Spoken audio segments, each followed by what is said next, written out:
Então eu fui aquele cara que bulinava os outros, que criticava os outros, que ridicularizava os outros na escola. Minha mãe já foi chamada muitas vezes na escola por causa disso, que eu fazia bagunça, que eu apontava as fragilidades das outras pessoas. E hoje eu percebo por que eu fazia isso. Porque hoje eu percebo, quando tô num grupo de amigos e eu sou o alvo da zoação, como ainda me gera o desconforto. E aí hoje, com mais autoconhecimento, eu consigo ver os estímulos que vêm de querer devolver, de querer colocar outra pessoa no centro das atenções. Então, eu vejo que quando eu era adolescente, eu botava os outros no centro das atenções, eu era o cara do bullying, porque era a minha maneira de não permitir que as minhas fragilidades viessem pro centro das atenções. E eu fui esse cara até talvez 18, 19 anos. Acho que conforme eu fui crescendo, isso foi diminuindo, mas eu continuei sendo esse cara egocêntrico, esse cara sem valores, sem princípios. Assim, não totalmente, porque minha família, minha mãe, enfim, são maravilhosos e me passaram valores muito importantes, mas era muito influenciado pelos meios, sabe? E causava muito sofrimento pra mim e pros outros. E aí, a minha primeira experiência de autoconhecimento foi quando eu tive a oportunidade de sair de casa pela primeira vez.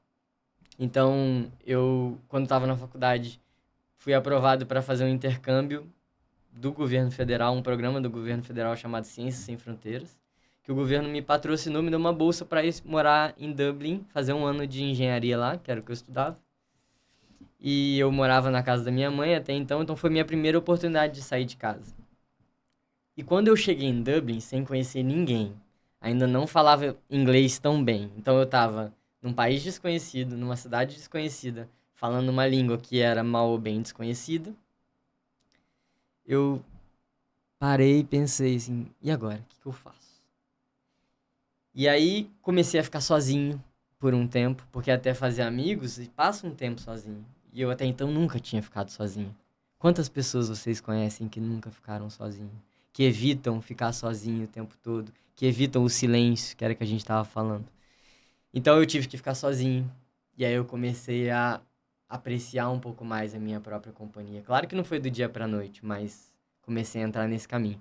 E aí eu descobri uma coisa muito importante quando eu tive essa experiência de morar fora, que foi: eu tava num lugar que ninguém me conhecia, e quando você tá num lugar que ninguém te conhece, você pode ser quem você quiser, certo? Ninguém me conhece, então eu não tinha os rótulos que eu tinha nos meus meios. Eu não tinha os papéis que eu tinha na minha cidade. Eu não tinha aquelas histórias e aquelas características que eu fui desenvolvendo mais. Eu podia ser quem eu quisesse. E aí eu descobri uma coisa incrível, que é: quando a gente pode escolher ser qualquer coisa, a gente escolhe ser quem a gente realmente é. O problema é que muitas vezes a gente acha que a gente não pode ser quem a gente realmente é, porque a gente vive aprisionado nos rótulos. Então, quando eu cheguei lá e eu não tinha mais rótulos, eu percebi, nossa, eu posso ser quem eu quiser ser, então eu vou ser eu mesmo. E aí eu entrei nesse processo de autoconhecimento, mas foi muito, muito longo, demorou muito. E essa história do primeiro contato com a meditação foi muito boa, porque quando eu tava lá, eu fui fazer uma viagem de verão, que lá era inverno, mas pra gente é verão, dezembro, janeiro, e um amigo me chamou pra ir pra Tailândia. Falou que lá tinha muitas praias, que era lindo, maravilhoso. Isso era em 2014. Então a Tailândia ainda não era tão famosa quanto é hoje, né? Naquela época. 9 anos já. E aí a gente foi pra Tailândia pras praias. Só que quando a gente chegou lá, a gente resolveu ir pro norte, conhecer o norte, os templos budistas. Chegando nos templos budistas, descobrimos um retiro de meditação em silêncio que ia acontecer. Esse retiro só acontecia uma vez por mês, num exato dia da semana, que era terça-feira. E era exatamente o dia que a gente estava lá. E aí a gente olhou um pro outro e falou, vamos, vamos. Resolvemos ir. Chegando lá, era um retiro de meditação budista. Um monge guiou a gente por 2 dias em silêncio. Eu achei que não seria possível, que eu não aguentaria ficar em silêncio 2 dias. Na verdade, era até um pouco menos de 2 dias, que a gente começou num dia de manhã e terminou no outro dia à tarde.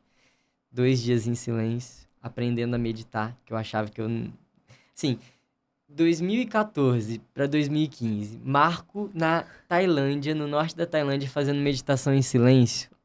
Se você voltasse 6 meses e me falasse que aquilo ia acontecer, eu ia falar assim, não, você tá brincando. E de lá pra cá, nunca mais parei de meditar, já são 8 anos meditando. E aí, o meu processo de autoconhecimento realmente começou a se desenvolver, porque eu aprendi o que é a auto-observação, que até então eu não sabia o que era, observar os meus pensamentos. A gente acha que a gente é os nossos pensamentos, né? Então, assim, pensei isso, então eu sou o que eu tô pensando.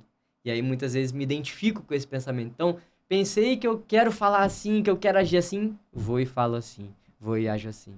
E aí, a meditação me ensinou, e o autoconhecimento, de que não, eu posso criar esse espaço entre o estímulo e a resposta. Que eu posso escolher a maneira como eu quero ser, e mais do que escolher a maneira como eu quero ser, eu posso descobrir o que é de fato a minha essência, a minha alma. Posso me conectar mais com o meu espírito, com a minha intuição. Então, são 8 anos dessa jornada de escrever, de olhar as oportunidades, olhar os problemas, olhar as dificuldades, falar assim, o que você está tentando me ensinar? Quem é a pessoa que eu estou me tornando? Quem é a pessoa que eu quero ser? E tem muitas histórias nesses 8 anos, mas nesses 8 anos, 6 deles eu tenho me dedicado ao meu propósito de tornar o mundo um lugar melhor para todos nós, através de nós mesmos, sabe? Eu tenho uma tatuagem aqui, ó. Seja a mudança. Essa é um mantra pra mim muito forte, porque é muito fácil eu querer mudar você. É muito fácil eu querer mudar você. Mãe e filha, quantas vezes você falou assim, ai, a minha mãe é assim, eu queria que ela fosse assado. Quantas vezes você falou assim, ai, a Laura é assim, eu queria que ela fosse assado. Às vezes naquele momento de emoção. Mas a única pessoa que a gente pode mudar é a gente mesmo. Então, o que eu tento fazer, o meu propósito é buscar a minha evolução e compartilhar a minha evolução com outras pessoas. Para que, se as outras pessoas estiverem dispostas a aprender e a mudar, elas também vão aprender e a gente vai caminhar junto nesse processo. Quando eu comecei essa minha jornada de autoconhecimento, eu queria mudar o mundo. Assim, eu vou mudar o mundo. O autoconhecimento vai mudar o mundo e eu quero mudar o mundo. E eu percebi que ainda era o meu ego falando. Quero mudar o mundo. A gente não muda o mundo. A gente muda a gente mesmo. E o mundo está em constante mudança. E mudando a gente mesmo, a gente influencia um pouquinho na direção da mudança do mundo. Talvez através do nosso exemplo, talvez através das nossas palavras, das nossas atitudes.